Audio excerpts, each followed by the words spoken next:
Alright, so working on the driver's side, we got the air filter box and assembly removed. We got the battery box, the plastic holder, that's right there. We took that guy off. Those are some, what did I use on that? I think it was a 13 millimeter.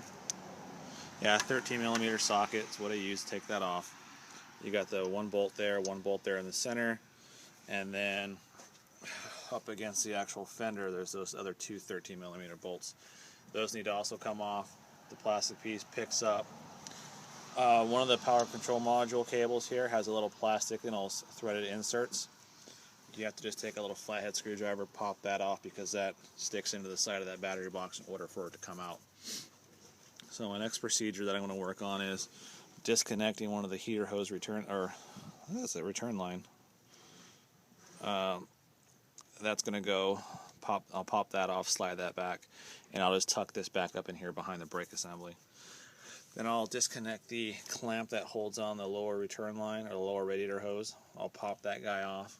This black hose here, you guys don't probably have this. This is the bulletproof diesel oil cooler. It actually comes out of the top of the block. I got to disconnect that once the turbo's out so I can get a wrench in there. A little difficult to do. Putting in that bulletproof kit, the hardest thing is dealing with these lines. Another thing I noticed too is the way it kind of restricts that. Another side note I noticed, I got to look up and see if they have an updated part, but this fuel line here, that's just a regular, I guess that's how they made it. It was just kind of bent, but it's got a restricted flow there that I noticed. I'm going to look online and see if I can find a replacement part or an updated part that has a better, smoother transition to that. Like the other ones have a slight little bend to it. That one's like damn near kinked. It's just the way it was.